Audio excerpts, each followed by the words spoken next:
Boa noite, companheiras, companheiros, camaradas que porventura estejam acompanhando aí a nossa live. Essa aqui é uma iniciativa da UCB, Unidade Comunista Brasileira, uma organização de caráter partidário, marxista-leninista, que herda, né, um legado aí dos comunistas brasileiros e principalmente das posições revolucionárias de Luiz Carlos Prestes, né, quando rompe com o PCB em 1980 e defende, né, a necessidade de se criar as condições para a construção de um partido efetivamente revolucionário no Brasil. Não somos os únicos, né, que trazemos essa herança, né, estamos entre diversas e diversos camaradas aí que vêm desse legado e de diferentes organizações que também vêm desse legado. E nessa conjuntura difícil que a gente está enfrentando, né, tanto a nível mundial, com a pandemia, quanto a nível nacional, com os ataques, né, antipopulares e antinacionais do governo Bolsonaro, a gente considera importante tanto a gente trazer essas questões mais da conjuntura, né, as dificuldades que o próprio povo tem enfrentado, que tem se transformado, de certa maneira, numa luta pela sobrevivência mesmo, né, por si só, tanto com camponeses, operários, trabalhadores do campo, assalariados agrícolas, autônomos, né, precarizados. Então tem se tornado um desafio muito importante, inclusive para indígenas, quilombolas, para as mulheres, LGBTs, etc., enfrentar essa conjuntura, mas é também um momento de reflexão, creio eu, né, em que a gente tem que estar pautando tanto as questões conjunturais mais específicas, né, quanto também pensando uma contribuição para a formação. Então, esse foi mais o objetivo dessa live, né? É mais um debate que eu acho que contribui para pensar as questões atuais, para pensar a conjuntura atual, mas que também a gente vai tentar trazer uma compreensão mais densa, né? Uma contribuição sem a pretensão de esgotar o debate, né? Sem a pretensão de se autoproclamar, né? Como a verdade, mas como uma contribuição aí para esse desafio de reorganização das forças populares no Brasil, dos partidos de esquerda, né, e dos comunistas também.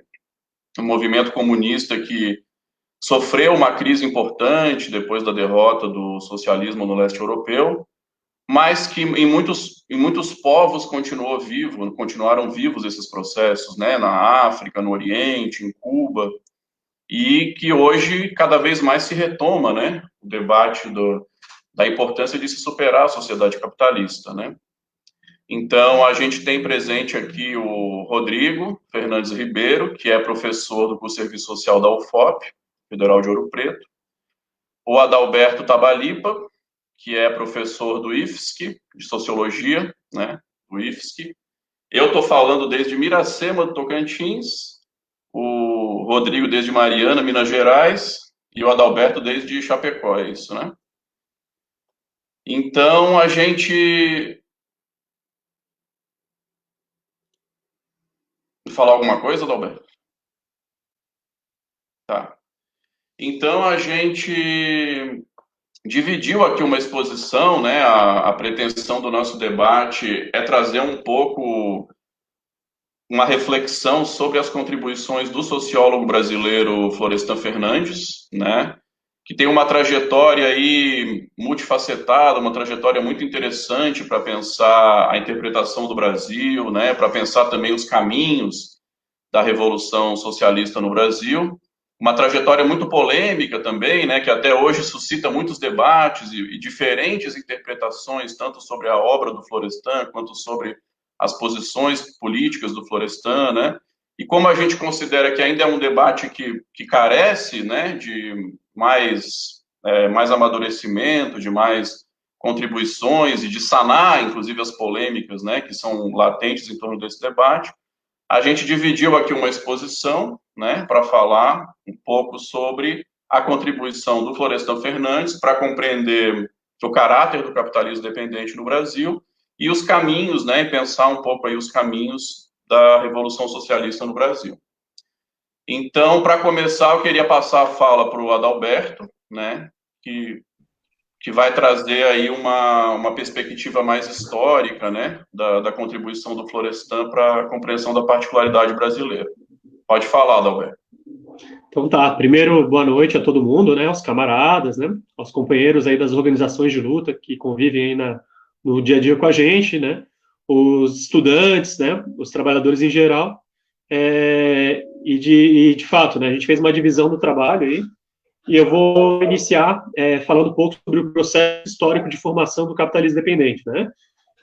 Essa exposição, ela é inicial, né, o Florestan, para quem conhece, ele tem uma obra densa, e não é muito fácil, né, resumir, né, Florestan, né, mas a gente vai tentar desdobrar uma série de compreensões, né, que vão se acumulando, e ao final vamos fazer algumas considerações, né, dialogar com vocês, então quem quiser também participar, né, comentando aí, a gente vai conversando, tá?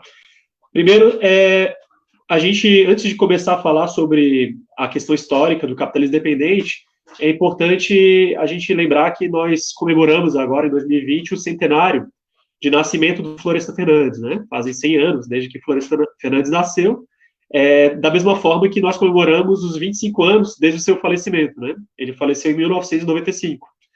É emblemático, né? Inclusive tem outras datas, né? O próprio livro da Revolução Burguesa do Brasil completa 45 anos, né? Que é uma das obras mais importantes do Florestan. Então a gente tem vários motivos para começar esse debate, né? Inclusive para continuar ele mais para frente. Para poder contextualizar o conteúdo, a obra do autor com a própria história, com a biografia do Florestan, eu vou iniciar fazendo alguns comentários breves sobre sumariando, né, esse nascimento do Florestan, né, como que ele chegou a ser o intelectual e o militante que ele é, né. O Florestan, ele nasce em 1920, né, ele é filho de uma lavadeira portuguesa que morava no subúrbio de São Paulo, não conhecia o pai, inicialmente conhecido como Vicente, né, o nome dele, logo muda para Florestan. Florestan era o motorista da casa onde a mãe de Florestan trabalhava, né, e ele cedia alimentos que sobrava para ela, né, compartilhava o lanche com ela, e ela considerou muito isso, né, até pela condição que ela vivia, né, e homenageou, né, de certa forma, chamando seu filho de Florestan, né. Florestan começa a trabalhar desde muito pequeno, 6 anos, né, foi engraxate, trabalhou numa alfaiateria, eu até cheguei a pesquisar, né, e muitas coisas, marcenaria, ajudante de barbeiro, trabalhou em padaria, né, restaurante, bar, mais para frente, né. Então a gente vê que ele, desde o início, ele se familiarizou com a condição, né, de vida da maioria da população, né, ele veio de baixo, e óbvio que isso afetou o processo de escolarização, né. Inclusive, os filhos dele comentam que a mãe de Florestan, ela tinha uma certa receio de que Florestan acessasse a educação, né, formal, ao ponto de compreender o quanto, né, perceber o quanto a sua mãe era ignorante, né, como isso seria um demérito para ela, né. E, de certa forma, isso obstaculizou um pouco, né, essa oportunização. Teve uma oportunidade que, quando Florestan trabalhava numa alfaiateria, ele chegava a dormir no local de trabalho, né, inclusive no chão, no local muito precário, né. Então a gente fala de uma realidade objetiva, né, muito complexa, e isso acabou cristalizando, né, uma concepção de mundo, né, que atravessou toda a obra do Florestan, tá? Então, só um segundinho aqui que eu vou falar com meu filho aqui.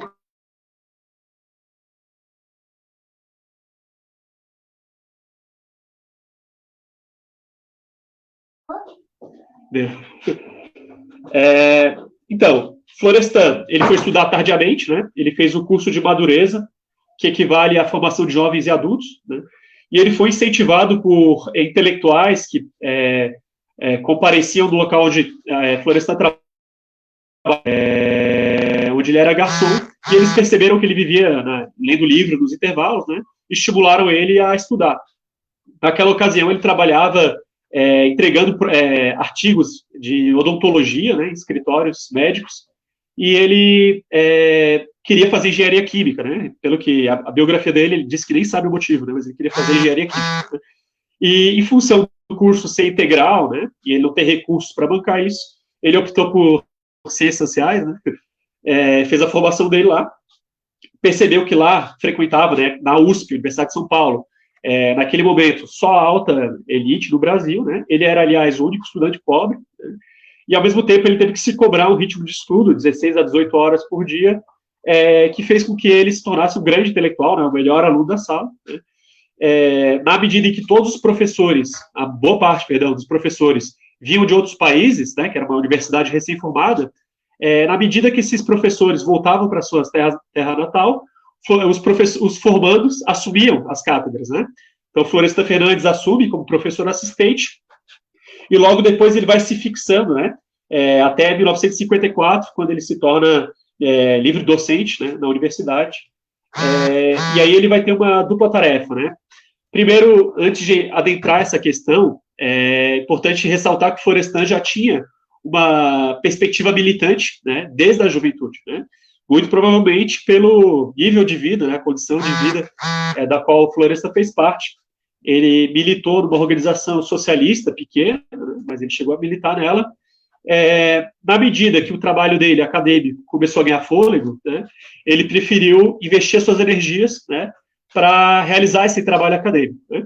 No entanto, isso não foi um abandono da posição política, pelo contrário, ele tentou enquadrar, né, equacionar as possibilidades que ele podia, né, de teorizar, de aprofundar e contribuir com a luta de classe, né, fazendo uma leitura acerca da realidade brasileira, né, e as alternativas, né, que as classes populares, que os trabalhadores poderiam percorrer para romper com a dominação, né, e com a situação que a gente vive no Brasil.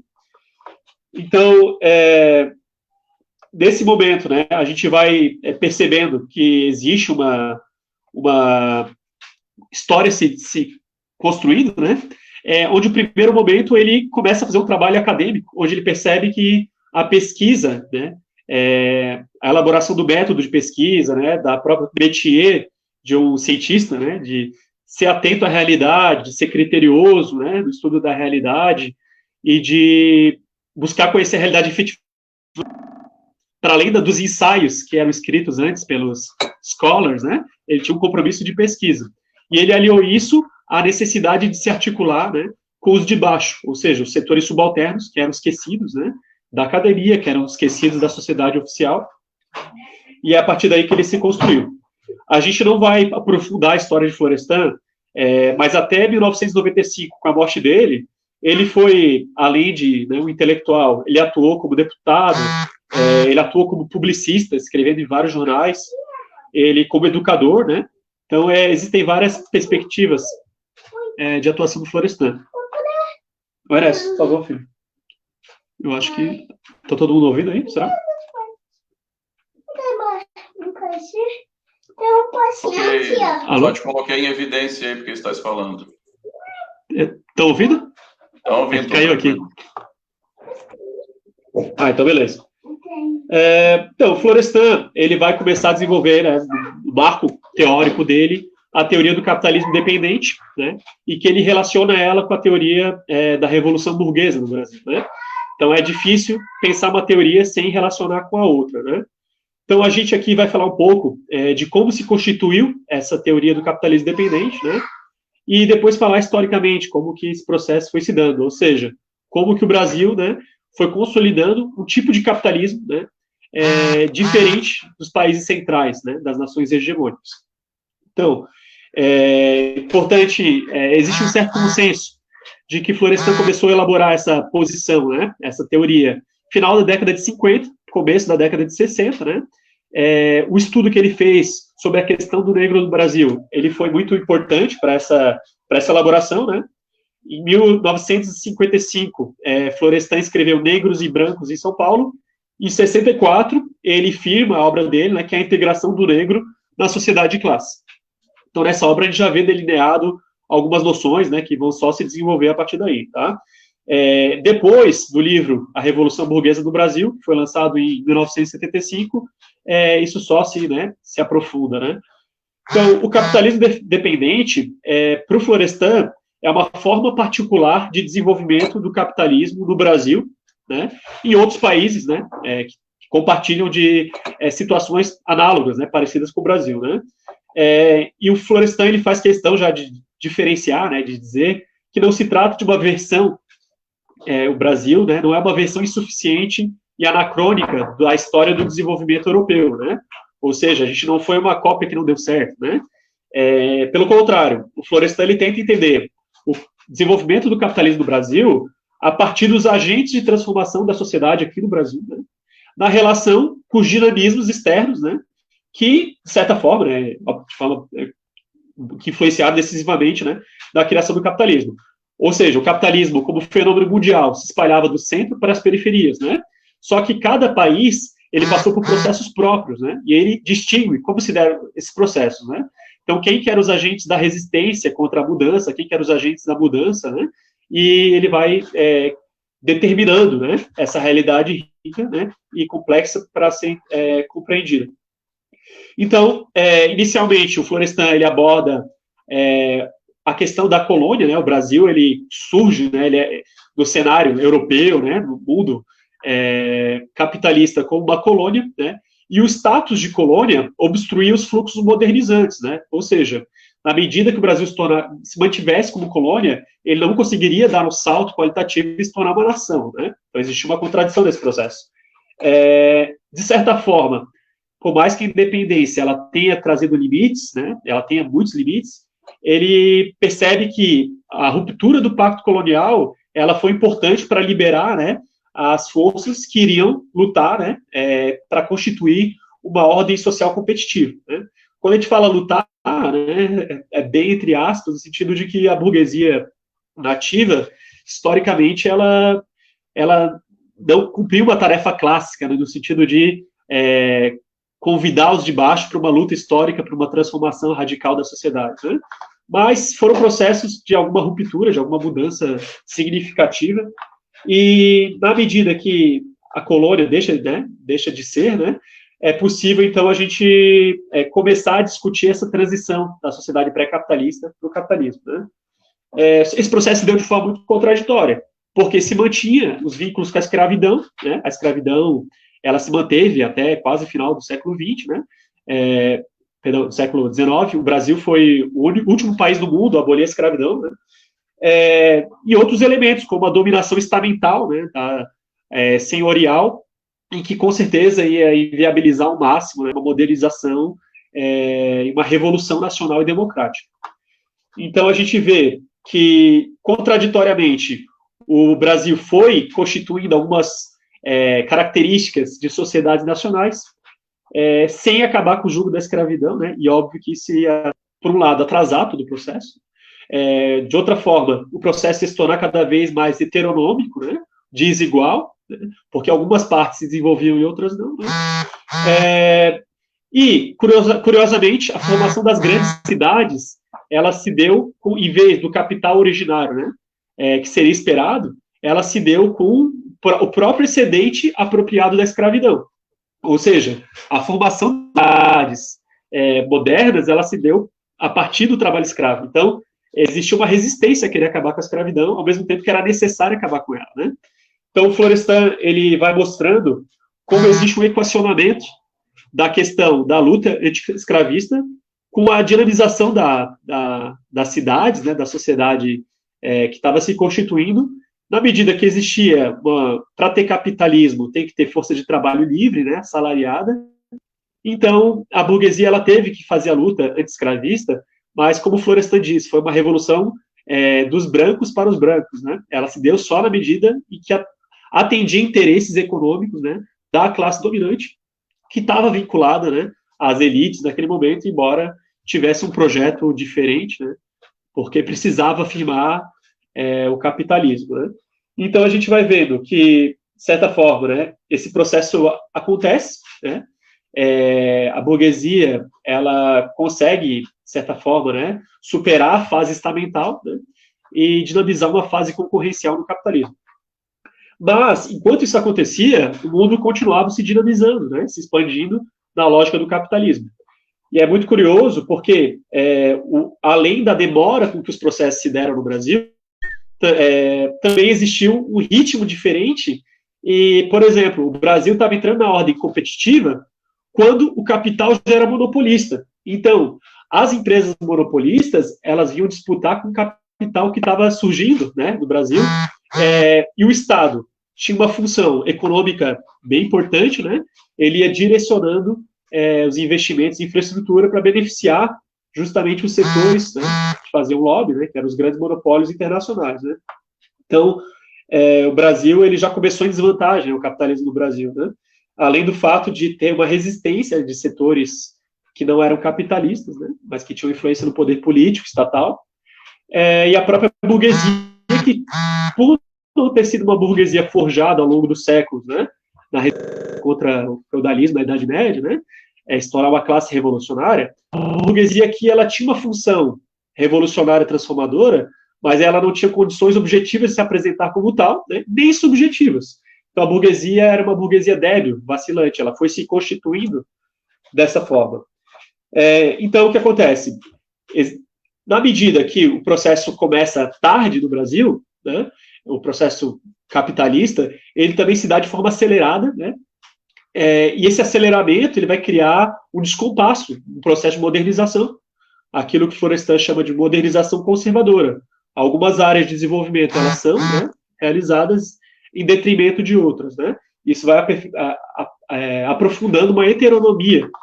Essa heteronomia vai se intensificar bastante quando o Brasil começa a entrar na fase monopolista, na etapa monopolista de desenvolvimento. Ou seja, enquanto países da Europa, Estados Unidos, né, nações desenvolvidas, demoraram muitas décadas para poder se constituir como capital monopolista, o Brasil, na década de 50, ele inicia e década de 60 já está a plenos vapores, né? Então, a gente percebe que em menos de 20 anos, né, se constitui uma nova etapa de desenvolvimento capitalista, né? Isso vai acelerar demais, de forma geométrica, a heteronomia, né? As contradições da sociedade nacional, e, inclusive, isso vai reorientar, né? Vai, na verdade, uma tendência que já existia. O Brasil primeiro como colônia, né, de Portugal, depois como neocolônia, né, uma relação de colonização indireta para a Inglaterra, muito rápida, logo ela passa a ser influenciada pelo domínio dos Estados Unidos, né. Então, o desenvolvimento da fase monopolista do capital faz com que o Brasil se torne satélite da economia norte-americana, né, estadunidense. Então, é importante a gente mostrar como se deu esse processo, né. Ele foi muito violento, né, ele se deu contra os de baixo, né, pelo fortalecimento de estruturas autocráticas do Estado, né, sem realizar as revoluções democrático, nacional, a reforma urbana, né, a revolução urbana, a reforma agrária, a reforma educacional, né. Então as transformações elas foram direcionadas para inibir esse desenvolvimento, né, no sentido a favor, né, das classes populares. Então, nós estamos falando aí final da década de 50, né, mas entrando na década de 60, né, com o processo que ficou conhecido como a ditadura, que é a ditadura civil-militar no Brasil.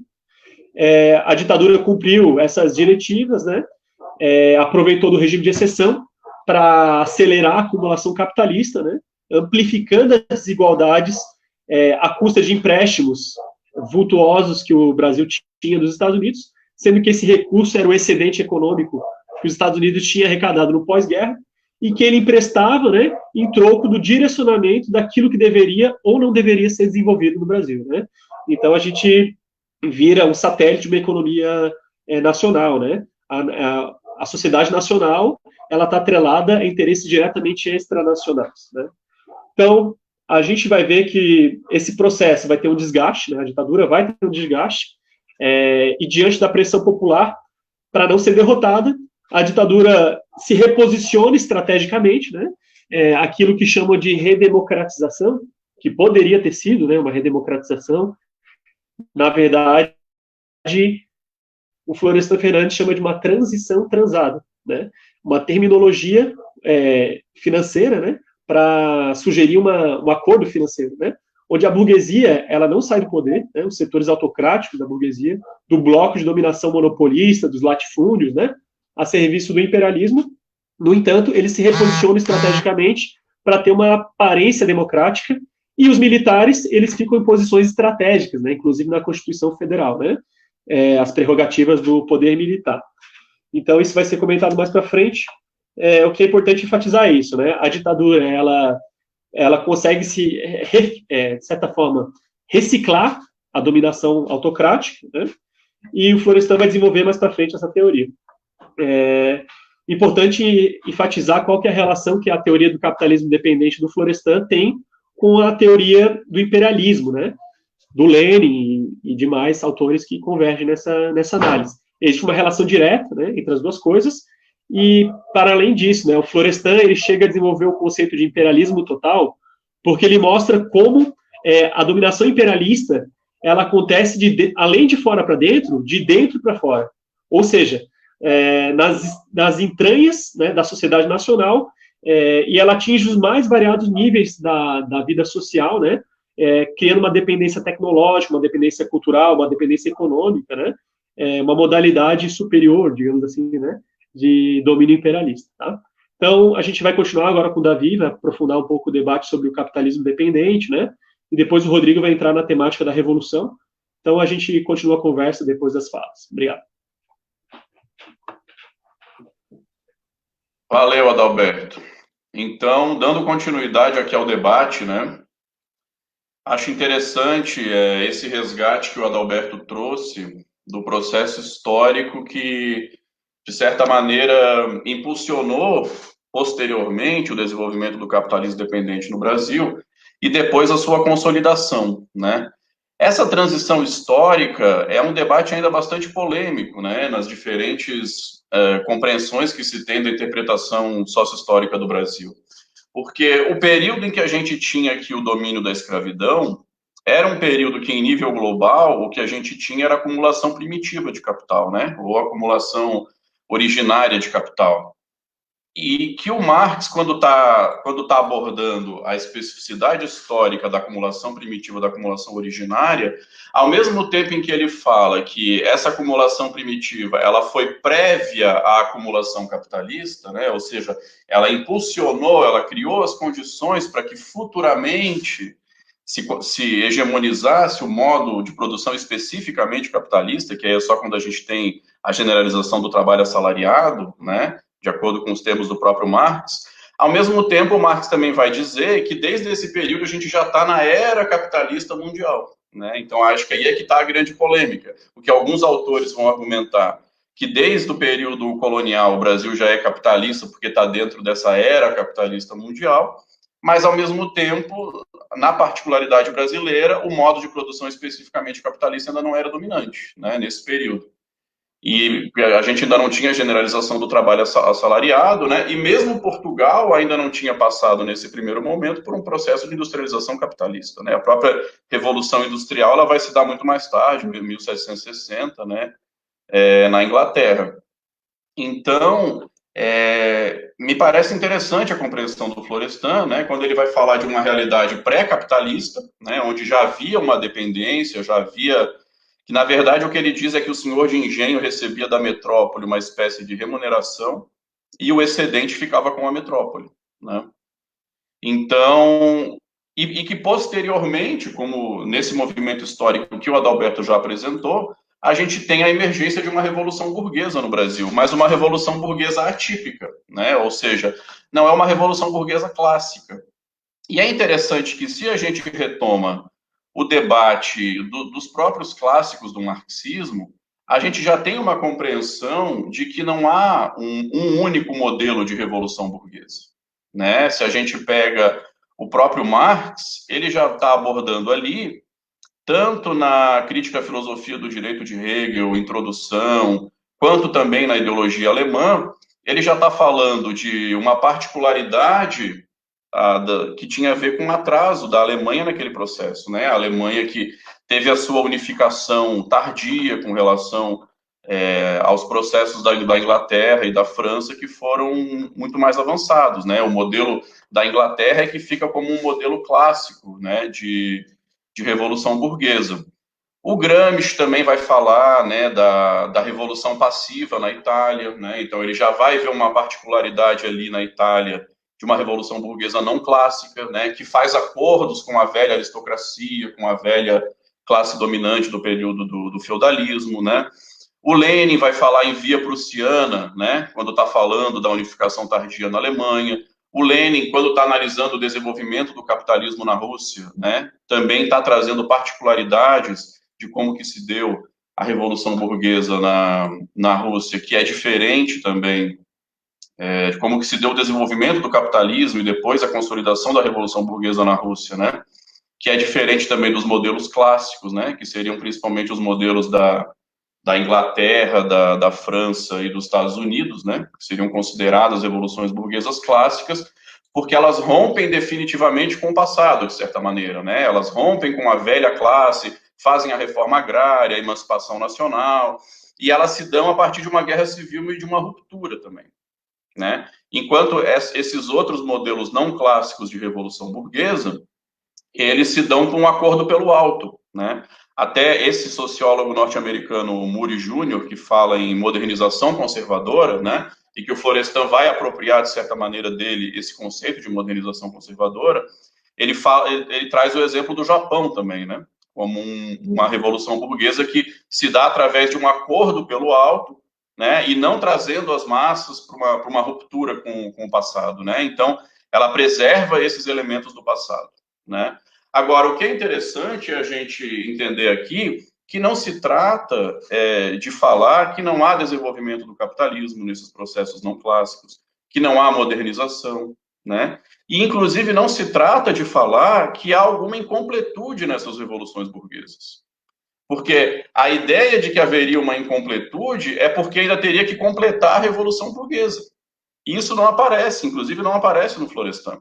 O Florestan, inclusive, faz a crítica a uma compreensão que é muito dominante, inclusive na sociologia, de que tu tem um modelo de revolução burguesa e todos os países necessariamente passariam por aquele modelo.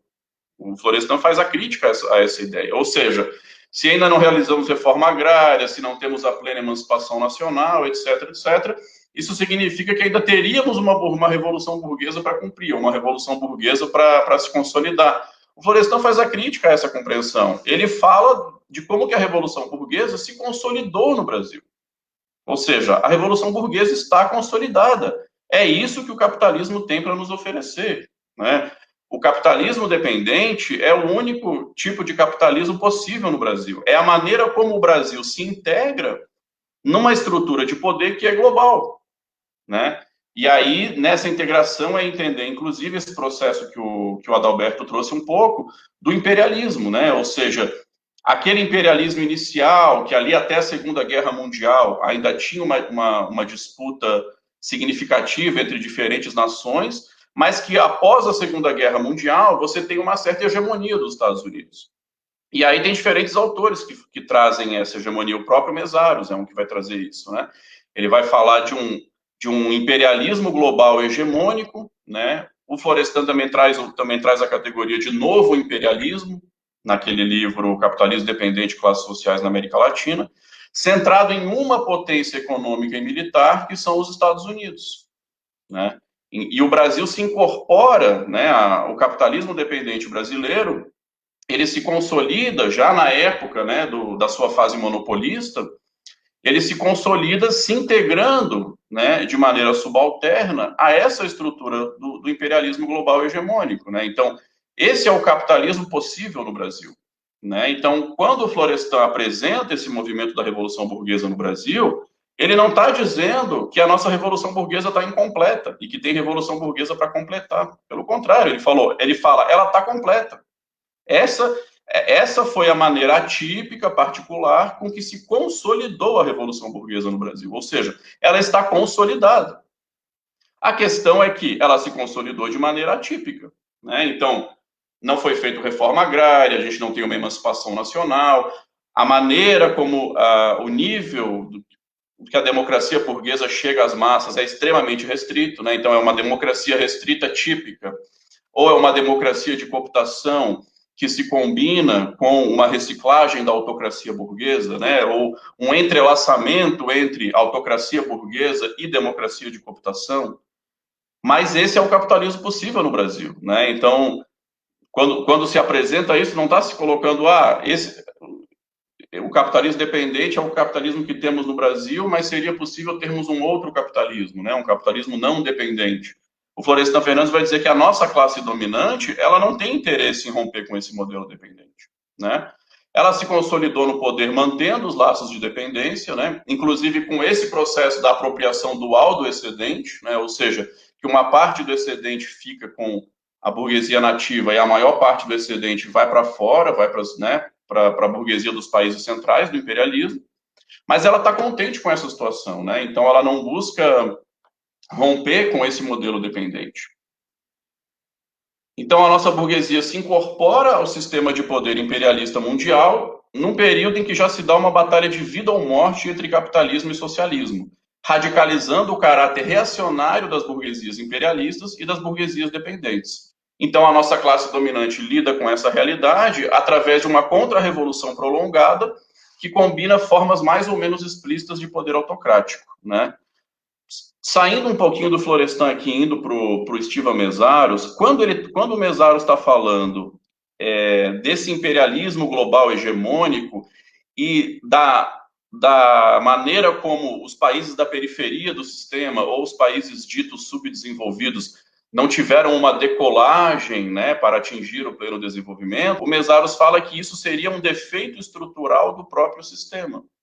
Por quê? O capitalismo ele não tem como se generalizar para o mundo todo, como se expandir para o mundo todo sobre um mesmo modelo, sobre um mesmo padrão.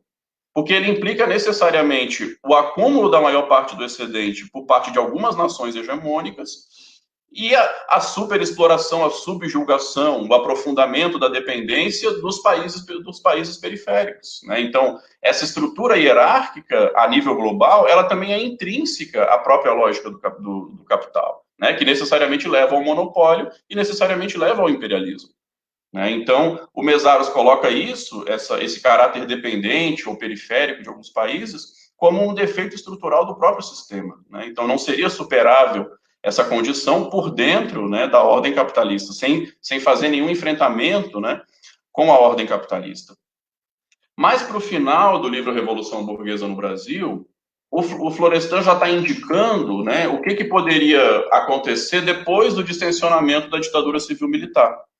E aí ele fala que isso poderia nos levar a uma democracia restrita típica, que também pode ser designada como democracia de cooptação.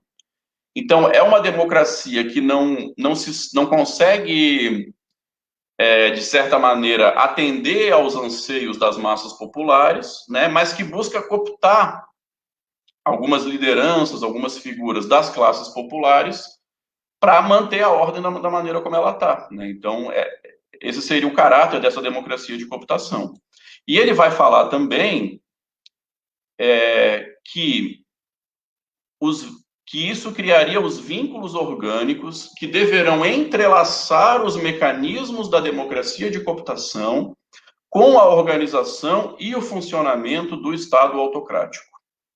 Inclusive, o Florestan vai dizer que não há uma ruptura com o poder militar, né? Então, a tutela militar permanece sobre o Estado e tu tem um entrelaçamento de uma reciclagem da autocracia burguesa com a democracia de cooptação.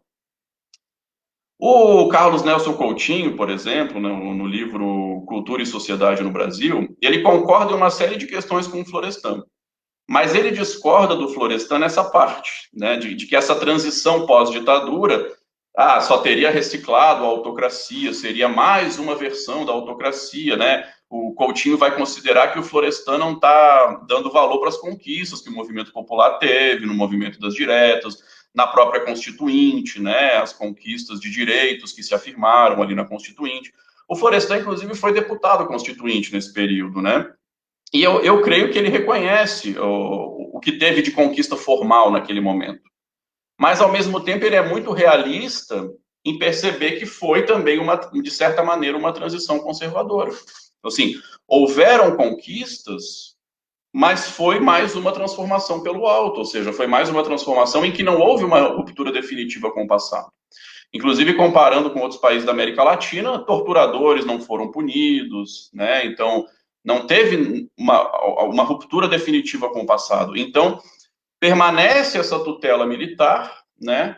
E essas conquistas formais, elas também só poderão ir para além da formalidade a partir da pressão, né? A partir da correlação de forças, né?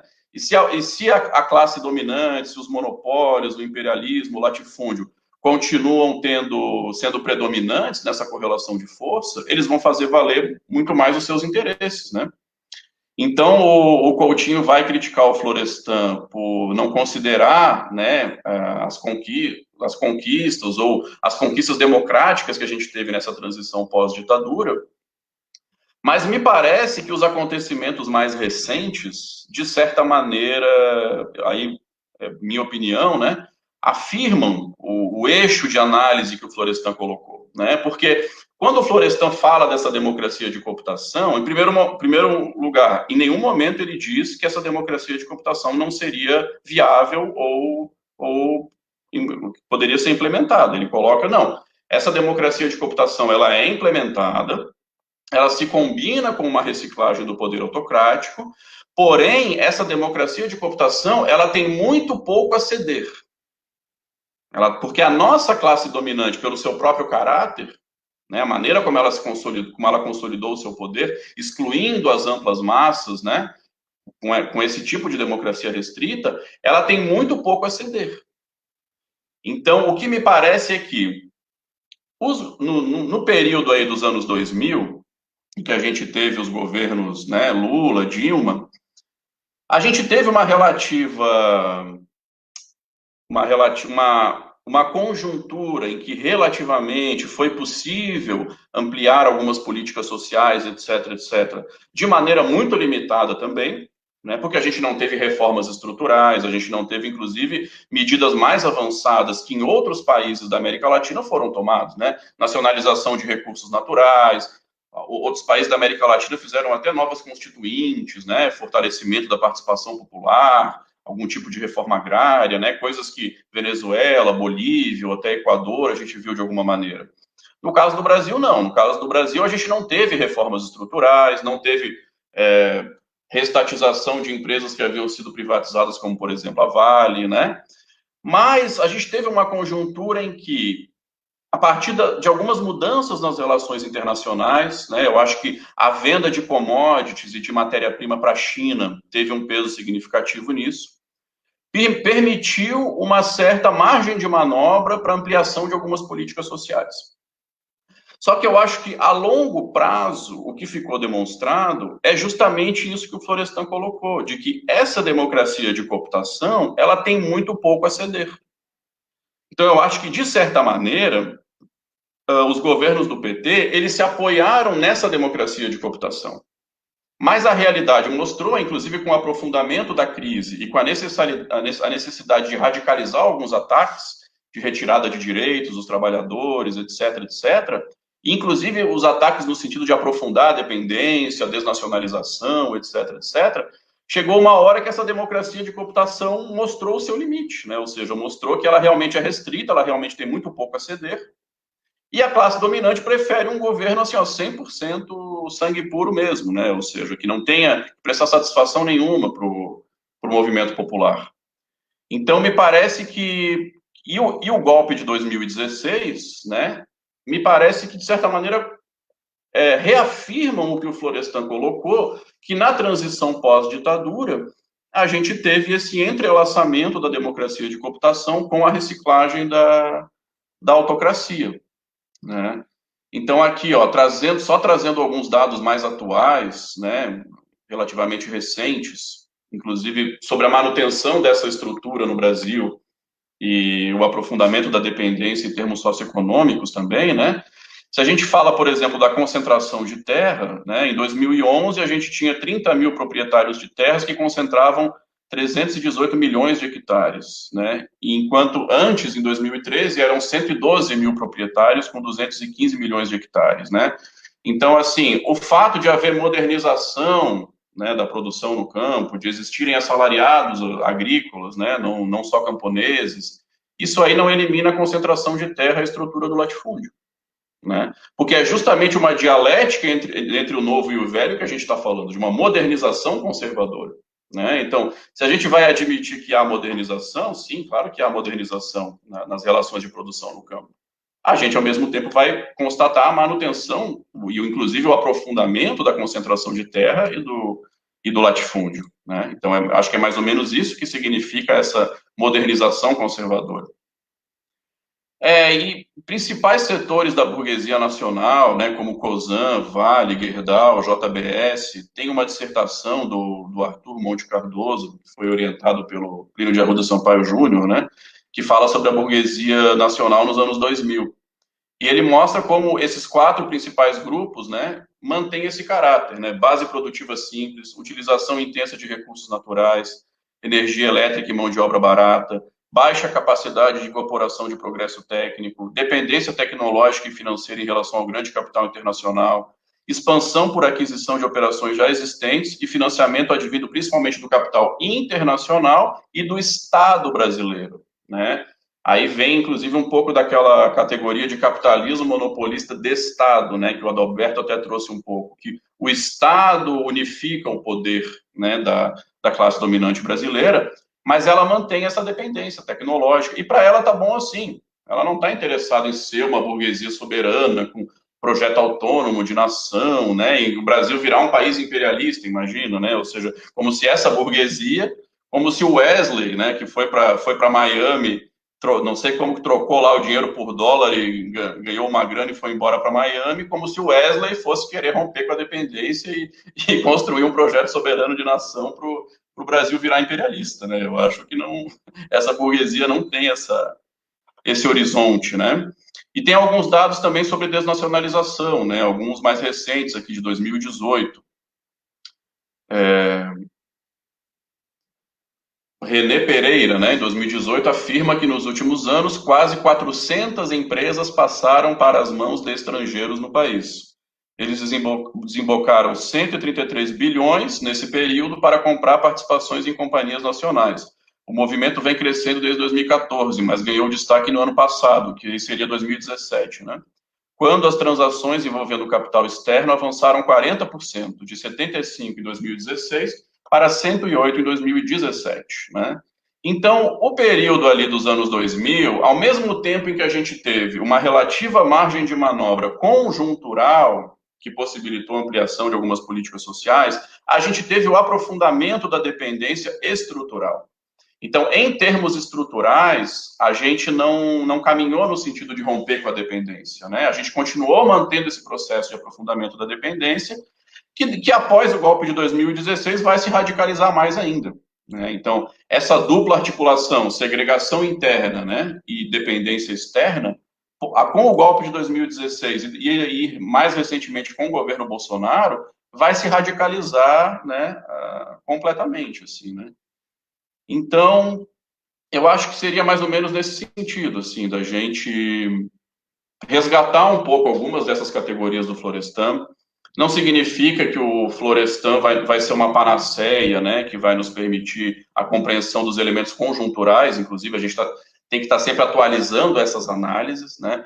Inclusive, eu acho que é importante a gente trazer alguns debates como o da financiarização, por exemplo, que é um debate que o Rodrigo tem feito, que eu acho que é muito importante para compreender a realidade atual, né? As reestruturações no mundo do trabalho, né? Um debate aí que Ricardo Antunes e outros autores também fazem, acho que são fundamentais para a gente estar pensando aí os tempos atuais, mas que esse eixo de análise que o Florestan Fernandes nos legou, eu acredito que ele é plenamente atual, né?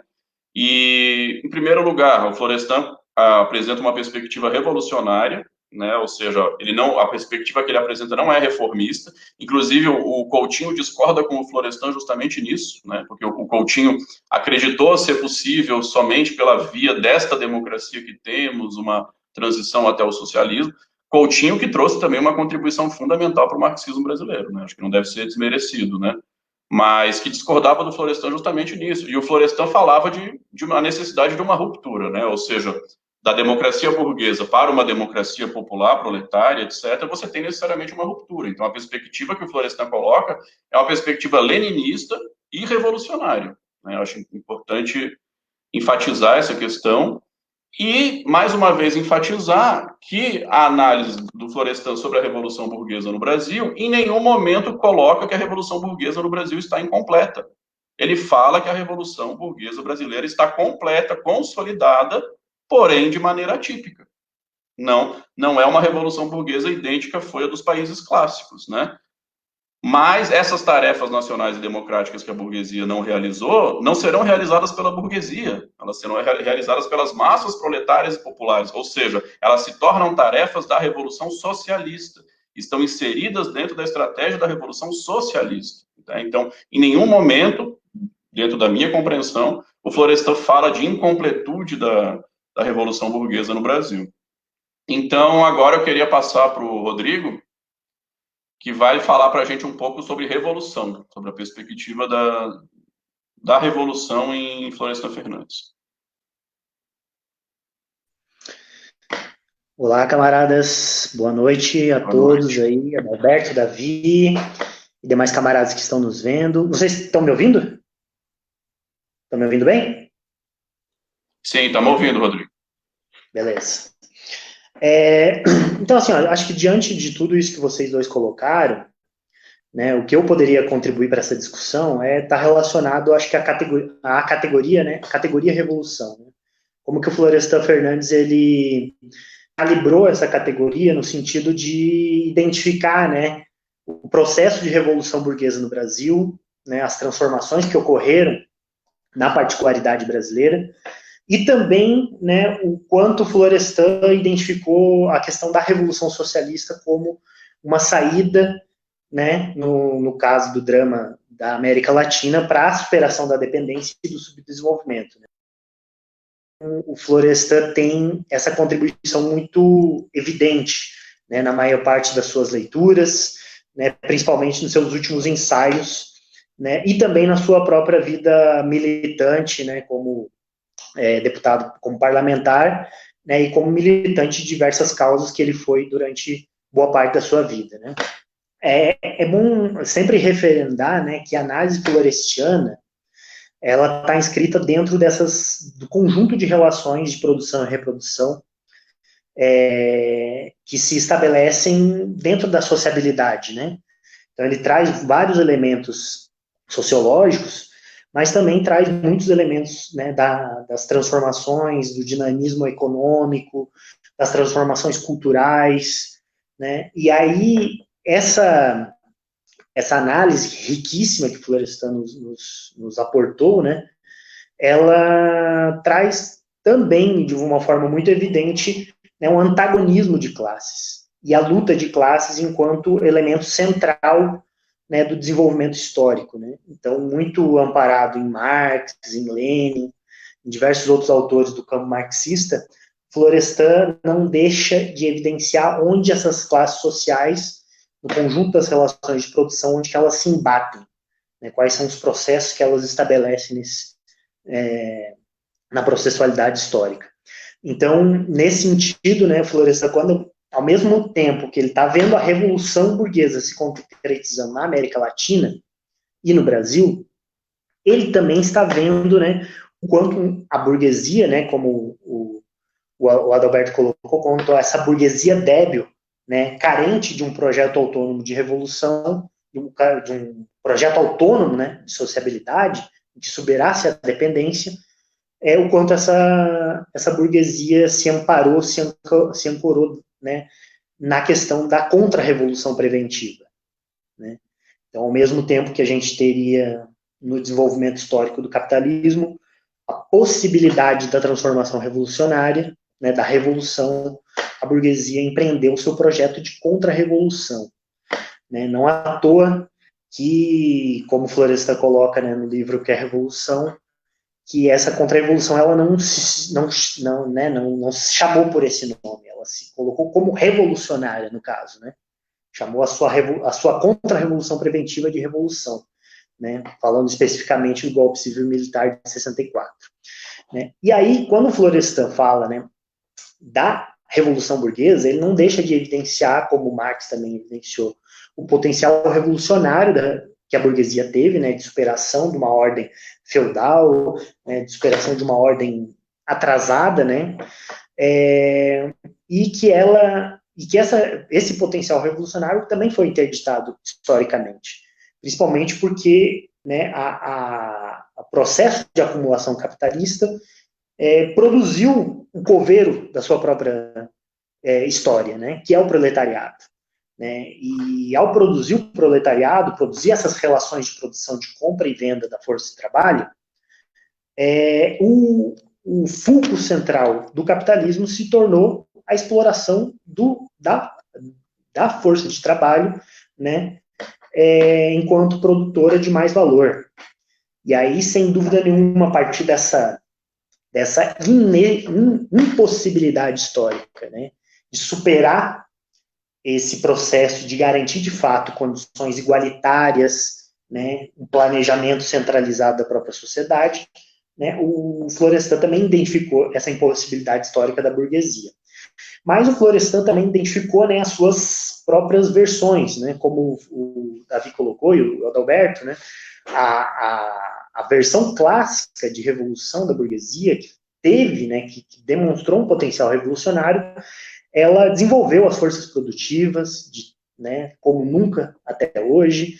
Ela construiu a Revolução Nacional, né, nos países de capitalismo avançado, e desenvolveu uma ordem social competitiva em que o predomínio do regime de trabalho assalariado se proletarizou, né, proletarizou o contingente de trabalhadores, né, e abriu um espaço, né, abriu uma possibilidade histórica de uma participação, mesmo que também restrita, para o proletariado, né?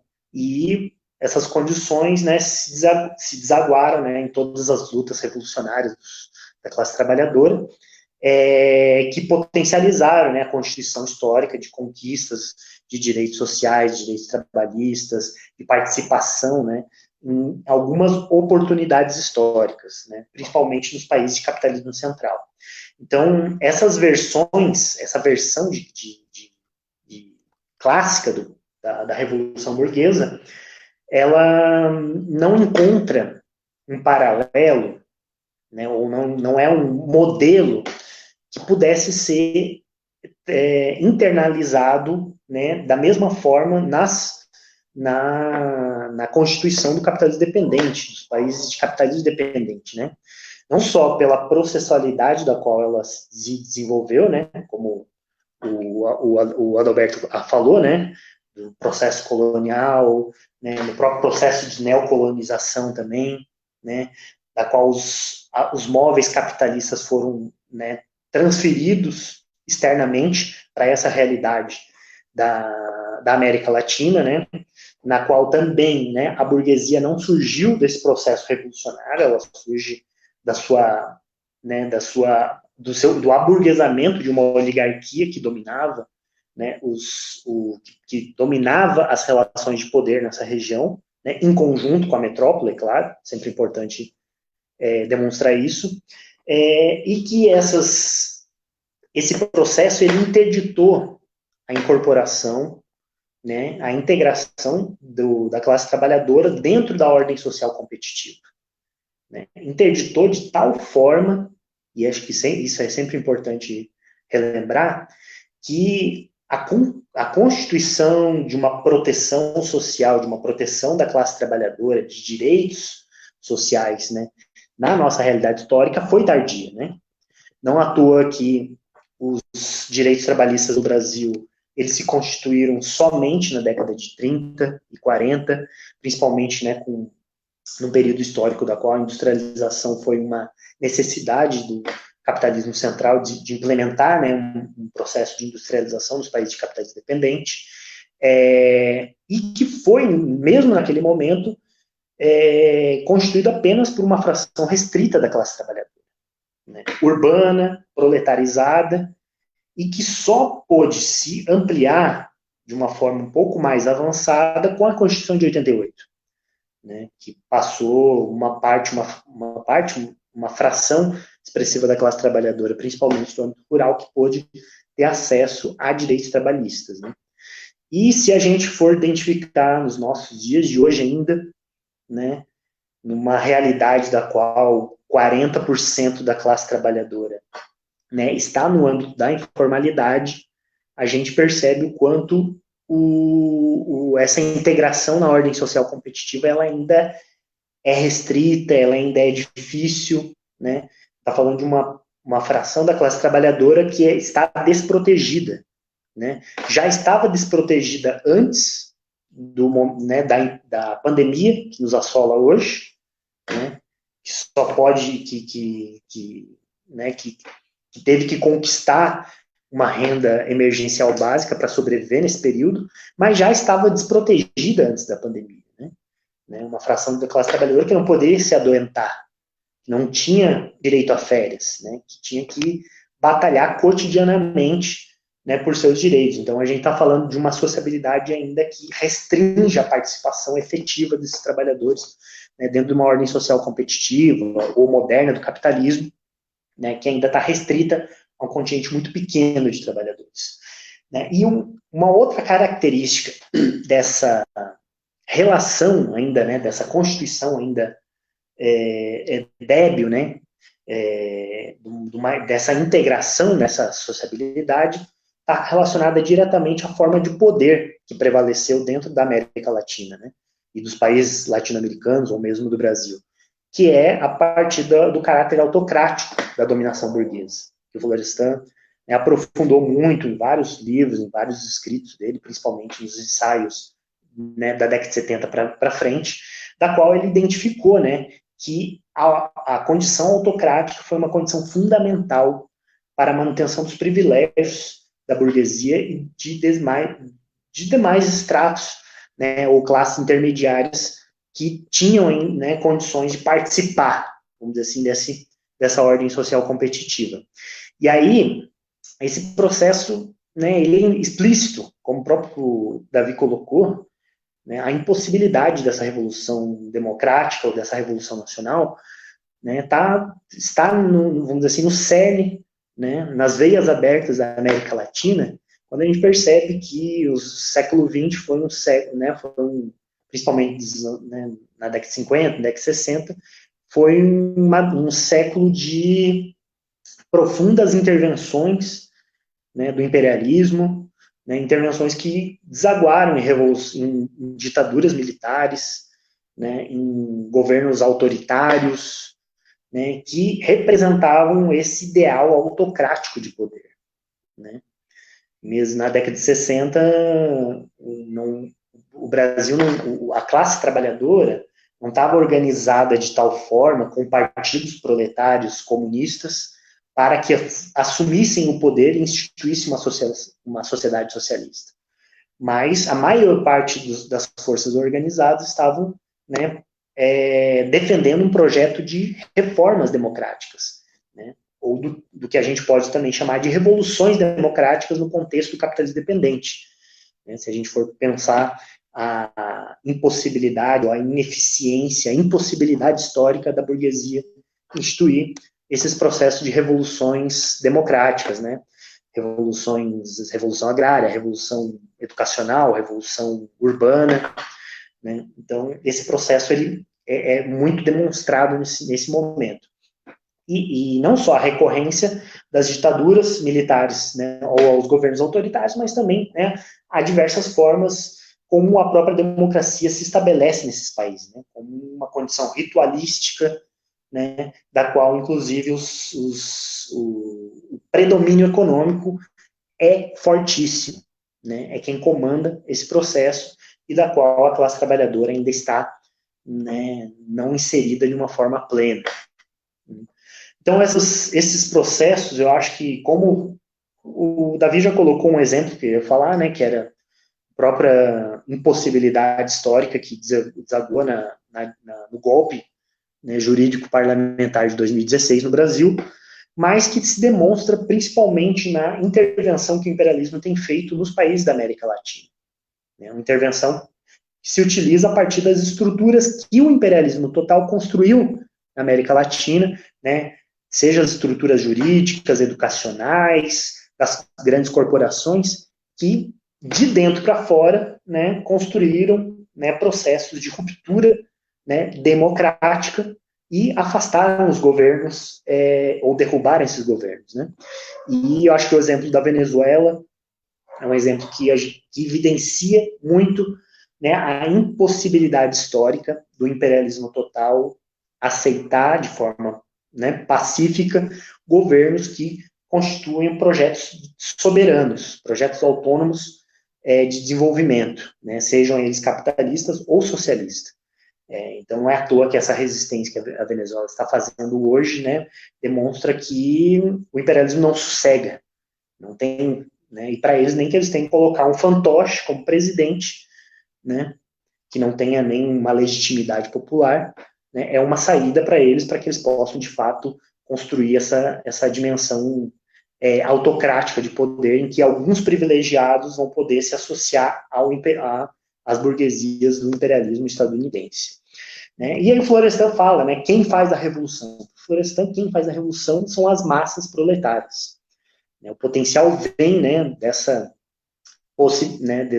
desses elementos históricos já identificados por Marx, né, de que ao se constituir como classe para si, né, e ao conquistar o poder político, né, o proletariado tem como condição, né, construir uma nova sociabilidade, né, destruir a sociabilidade antiga e construir uma nova sociabilidade. Né, e o Florestan deixa evidente esse processo. E aí não à toa, né, nesse livrinho aqui, O que é Revolução, o Florestan fala, né, que na página 25, o seguinte,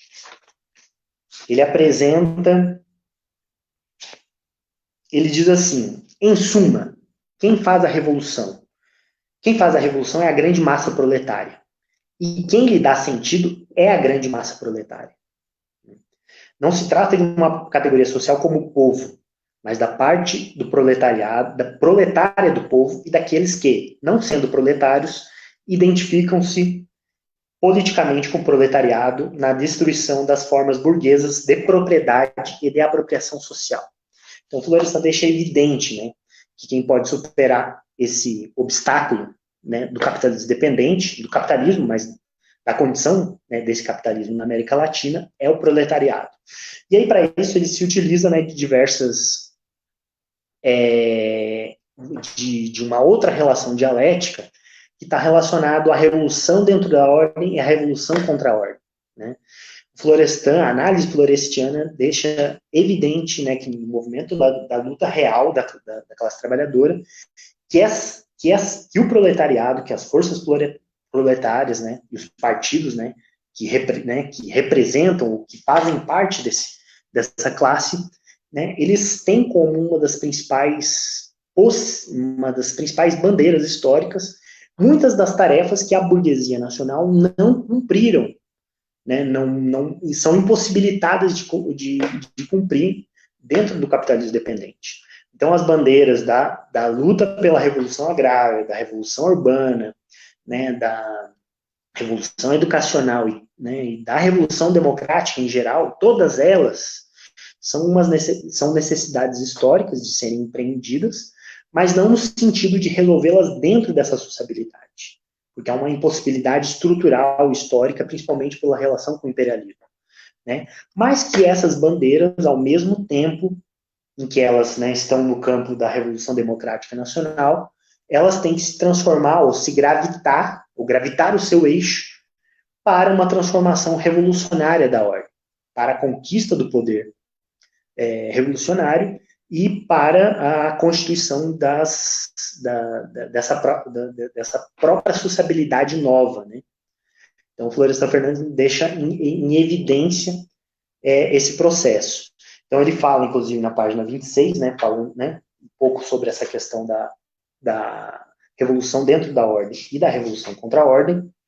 Ele fala o seguinte: enquanto a guerra civil é latente, a transformação revolucionária se equaciona dentro da ordem, como um processo de alargamento e aperfeiçoamento da sociedade burguesa pela ação coletiva do proletariado. Quando a guerra civil se torna aberta, a transformação revolucionária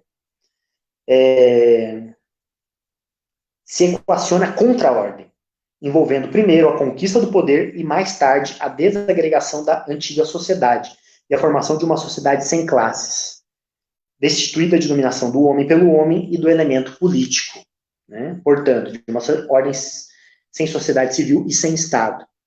Então, Florestan Fernandes evidencia esse processo, né?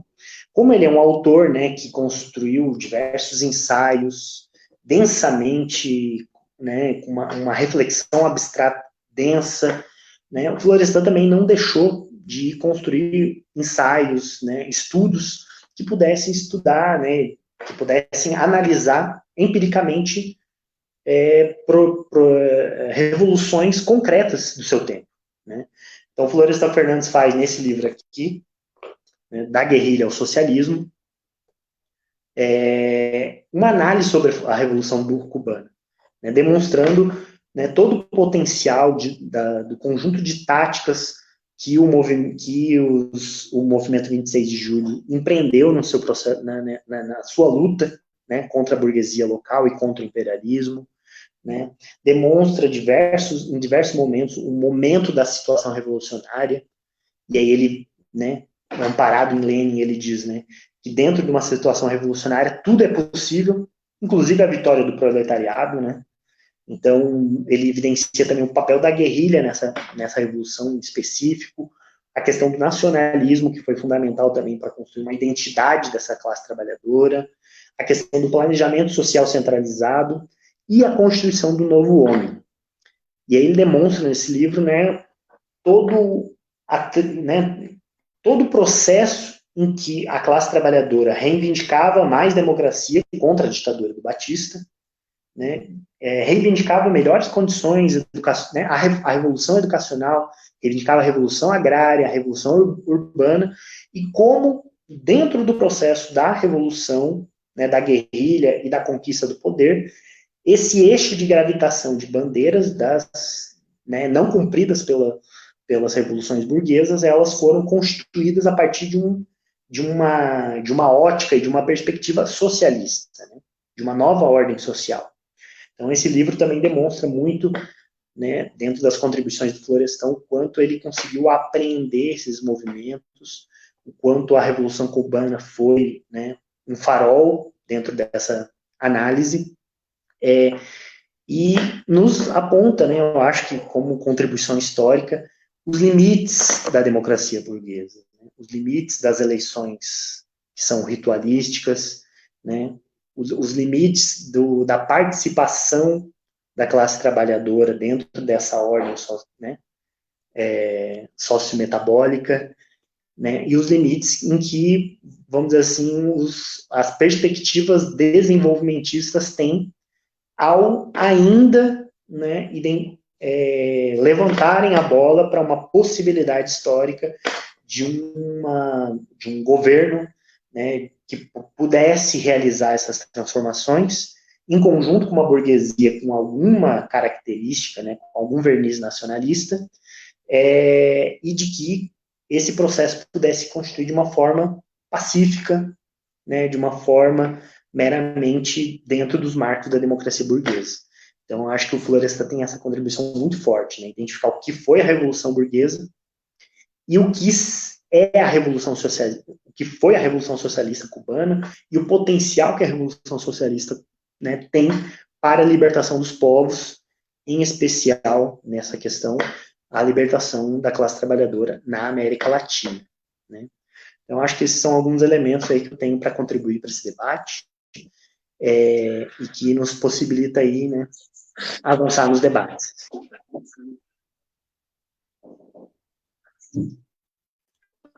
Valeu, Rodrigo. Muito importante contribuição. A gente teve aqui alguns comentários, né, do camarada Diogo Pereto aqui, falou para trazer um pouco mais o debate sobre a modernização conservadora. A gente já expôs um pouco, né, uma categoria que aparece no sociólogo estadunidense Murray Jr., quando está analisando alguns processos de revolução burguesa não clássica, né, na Alemanha, na Itália, no Japão. E é realmente isso, né, o capitalismo se moderniza, né, se desenvolve, mas mantendo estruturas do passado, né, e ele, inclusive, se aproveita dos laços negativos dessas estruturas, desses elementos do passado, inclusive para lucrar mais em cima disso, né, eu acho que isso tem a ver, inclusive, com o papel que os países periféricos e dependentes cumprem na ordem global, na ordem imperialista global, né, No Brasil, eu acho que a gente pode falar tanto de elementos estruturais, quanto, inclusive, de elementos ideológicos, né? Então, assim, a manutenção do mandonismo, do próprio racismo, né? Ou, por que não, do próprio patriarcado, do próprio machismo, etc., etc., uma série de marcas negativas herdadas do passado colonial que, de certa maneira, são refuncionalizadas e reintegradas a esse processo de modernização conservadora, né? Então, quando se fala de que há questões estruturais, como, por exemplo, a própria dependência, o próprio latifúndio, né, a própria ausência de uma revolução urbana, uma transformação, uma reforma urbana, etc., quando se fala que a manutenção de alguns elementos estruturais e superestruturais do passado, não significa negar que a Revolução Burguesa está consolidada, não significa negar que o capitalismo, sim, se moderniza e se desenvolve, né? Ele se moderniza e se desenvolve de maneira particular, refuncionalizando e reintegrando esses laços negativos do passado, né? Então, isso nos coloca, como muito bem o Rodrigo apresentou, né, pensar as particularidades também de uma estratégia socialista diante dessa realidade, né? Então, não é uma estratégia etapista, né? Primeiro uma revolução nacional libertadora para depois uma revolução socialista, não, é uma estratégia socialista, mas essa estratégia socialista não vai ser idêntica a uma estratégia socialista na Inglaterra, por exemplo, ela vai ter particularidades, né? E aí vai ter que levar em conta quem são esses explorados e oprimidos, né? O que é o povo brasileiro, né? Mulheres, homens, negros, índios, quilombolas, LGBTs, desempregados, enfim, né? Informais, vai ter que levar em conta o que é o conjunto dessa massa para pensar essas mediações e as próprias tarefas nacionais e democráticas, que agora serão tarefas da Revolução Socialista, né? Não mais tarefas da Revolução Burguesa, porque a Revolução Burguesa já está consolidada, né? Então, a perspectiva que o Florestan coloca é de uma Revolução Socialista, né? Vocês querem fazer mais algum comentário? Senão a gente já vai para as considerações finais, né?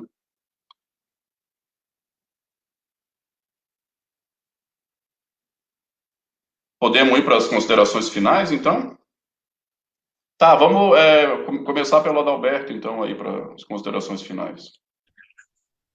Então, até para não ser muito, né, para a gente realmente fechar, né, essa exposição que a gente fez, ela foi organizada, né, teve um desenvolvimento, né, teve uma lógica, né, expositiva, mas ela não, a gente já deixou claro que a gente não tem a pretensão de esgotar, né, minimamente, tão pouco, né, a teoria do Florestan, quanto, né, nem mesmo o próprio conceito que a gente desenvolveu, né, que a gente buscou elucidar aqui, que é a questão do capitalismo dependente da revolução, né, mas tem vários conceitos que a gente passou, detalhou mais, outros não, né, e outros que a gente mencionou só perifericamente, né, o que valeria a pena uma exposição em outros momentos, né.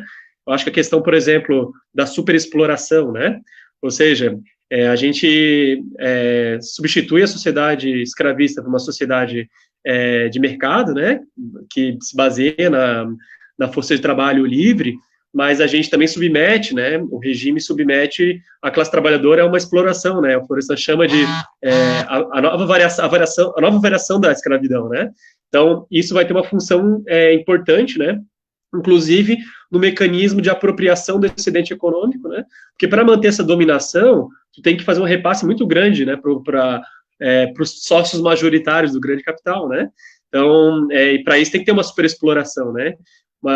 Então, esses elementos, eu acho que da superexploração, da apropriação dual do excedente econômico, a questão da autocratização, né, o Estado dependente, né, o capitalismo dependente tem um Estado autocrático, né. Agora, uma metamorfose, né, onde o capitalismo entra numa crise estrutural, a partir da década de 70, em que as nações centrais podem começar a passar por uma autocratização também, né. Então, o nosso presente pode espelhar o futuro, né, das sociedades centrais, né, claro que a gente vai estar numa situação mais complexa ainda, né, então, inclusive o Florestan, ele trabalha com a limitação estrutural do capitalismo no Brasil, não só no Brasil, né, mas ele também fala, mas ao mesmo tempo o capitalismo na teoria da alienação, né, apontamentos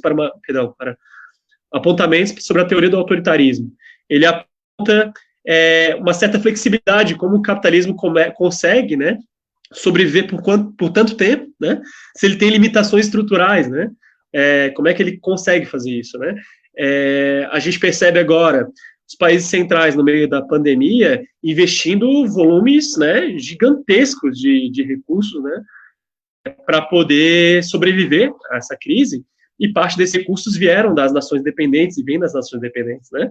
Então, inclusive, Florestan, ele chega a mencionar que, se é verdade que o capitalismo se expande do centro para as periferias, né, pode ser uma verdade também que as revoluções, elas venham, né, das periferias para o centro, né? Não quer dizer que isso vai acontecer dessa forma historicamente, né? Mas, com certeza, quando as coisas estiverem complexas, né, quando as contradições estiverem flagrantes nos países centrais, aqui vão já estar muito mais, né? Então, ou seja, tem vários elementos que são importantes a gente pegar a teoria do Florestan e tentar entender o nosso presente histórico, né? Outras questões também que queremos adentrar aí, que não vai ser possível, né? Mas, como falei, nós não temos a pretensão também de esgotar nenhuma temática agora, né? E não impede outras possibilidades de debate. Valeu, Adalberto. Rodrigo, agora. Bom, eu acho que, né, com relação à modernização conservadora, que tu falou no início ali, ela está relacionada diretamente a esses limites, né, as possibilidades históricas da modernização das relações de produção, né, dentro do capitalismo dependente, né. Não à toa que a própria importação, né, do que é obsoleto, né, nas forças produtivas europeias é uma constante na nossa sociabilidade, né, os limites que vários capitalistas tiveram, né, para desenvolver um projeto autônomo. Florestan fala lá na Revolução Burguesa do Brasil do infortúnio do Mauá, né, que foi um industrial que idealizou uma possibilidade histórica de construir um projeto autônomo, mas que foi interditado pelas relações imperiais daquele período histórico, né, a partir da intervenção que a Inglaterra tinha no comércio interno, né. Então, esses elementos estão relacionados a isso, estão relacionados também à forma como o Brasil se modernizou ao superar o regime escravista, né, que colocou frações gigantescas da classe trabalhadora, né, negra, antes escravizada, né, em condições muito precaríssimas e que responde ainda hoje, né, ao que a gente percebe, né, do racismo estrutural da sociedade brasileira, e também, né, diversos outros elementos que estão relacionados à própria intervenção sobre a cultura, sobre a educação, projetos educacionais, né, o que foi, né, esses últimos anos, o judiciário brasileiro ou os militares latino-americanos, né, tirando a Venezuela, todos eles reféns, né, do projeto de desenvolvimento com segurança dos Estados Unidos, né. Então, são elementos aí que reforçam, né, esse controle imperialista e que fazem com que a classe trabalhadora, né, não seja restringida dessa ordem social competitiva, né, e tem muito pouco espaço. Eu olhei agora por cima aqui do Facebook algumas questões que os camaradas colocaram, não consegui ver tudo, né, mas eu acho que o Diego colocou várias questões ali sobre a questão do bloco histórico, né, que a classe trabalhadora conduz né, o proletariado tem a tarefa de conduzir esse processo, não vai conduzir sozinha, mas tem que ser a partir né, dos interesses proletários, né, uma revolução que de fato não fique refém de uma pretensa burguesia nacional autônoma, nacionalista, né. E eu vi alguma coisa que a Simone, né, colocou sobre a questão da chamada cordialidade, né, eu acho que essas são categorias, né, que outros autores aí da teoria social, do pensamento social brasileiro construíram, né, para identificar aqui uma possibilidade histórica de uma classe trabalhadora ou dos setores, né, de baixo, dos deserdados, como se eles, né, não tivessem um potencial revolucionário, se a raiva, se nesse processo eles não tivessem condições de superar essa sociabilidade, né, se eles dependessem muito, né, das relações cordiais com o senhor de engenho ou com tantos outros setores que dominam a classe trabalhadora, né?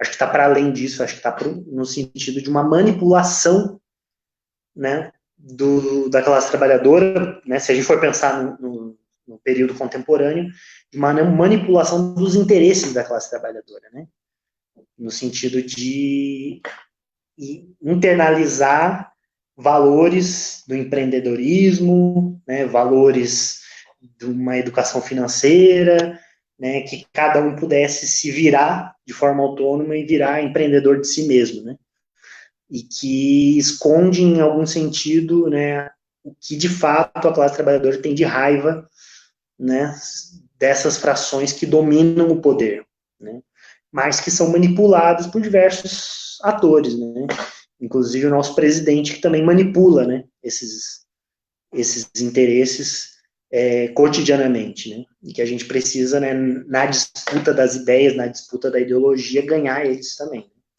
Mas acho que, no geral, né, estou satisfeitíssimo com essas nossas contribuições, né, que estão muito ainda, muito aquém ainda do que a gente pode, né, aprofundar aí de debate e, de fato, construir, né, na prática, mas que eu acho que é um pontapé aí que a gente possa avançar nos debates aí.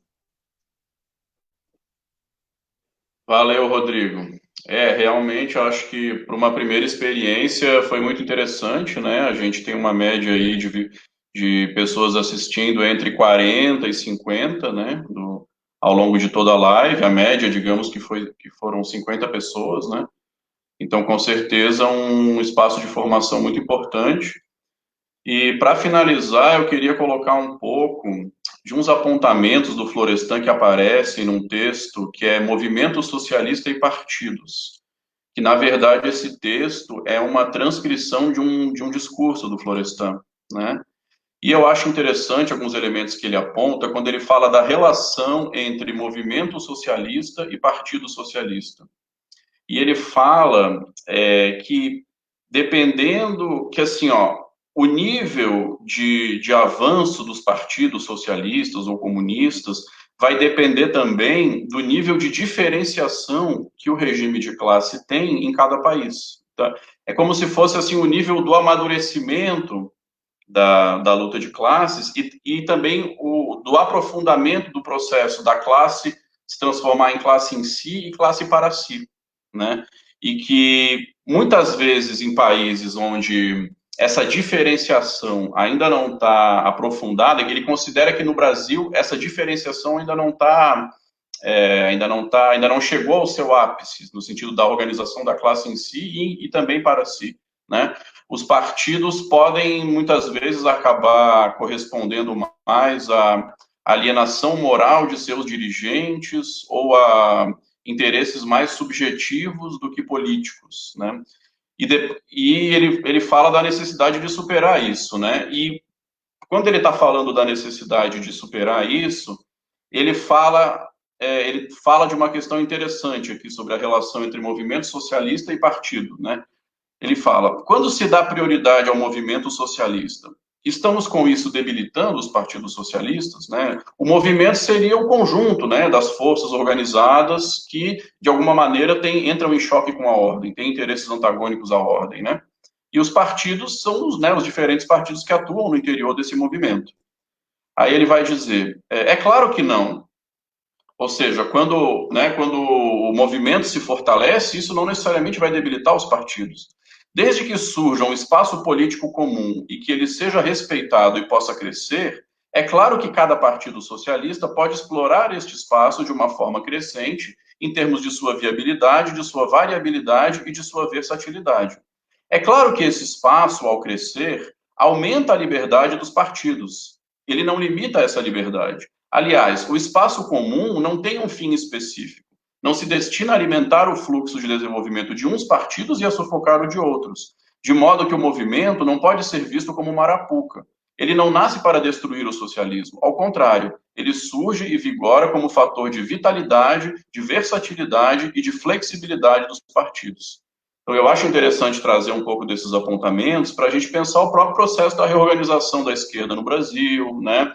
o desafio histórico de constituir um bloco, né, um bloco proletário, popular, que realmente consiga construir uma outra hegemonia, né, tanto fazer a disputa material, quanto pautar mesmo um projeto de poder para além da ordem, né, quanto também disputar essa hegemonia ideológica, superestrutural, né, da sociedade.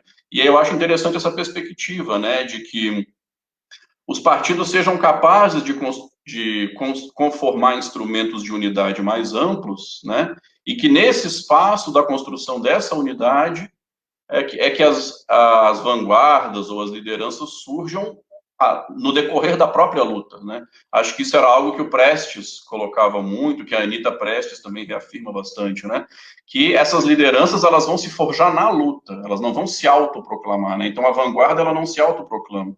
É ao longo dos processos de luta e da construção dessa unidade, do processo de construção desse bloco histórico, que as próprias massas vão reconhecer ao longo desses enfrentamentos as suas lideranças e a sua vanguarda legítima, né? Então, que não tem uma fórmula pré-concebida, né? Pode ser um partido, podem ser vários partidos, vai depender do processo, né, da reorganização da esquerda e da reorganização dos comunistas também, né? Os processos de unidade, que ao longo desse processo os comunistas consigam construir ou não, né? Então, achei interessante finalizar um pouco com essa perspectiva. Tem mais alguns comentários aqui, ó. Arildo Leal.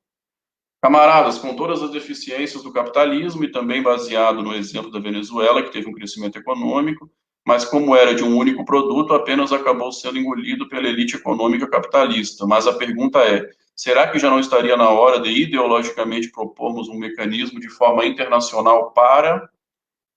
Não apareceu o comentário completo aqui. Deixa eu ver se eu consigo pegar o comentário completo.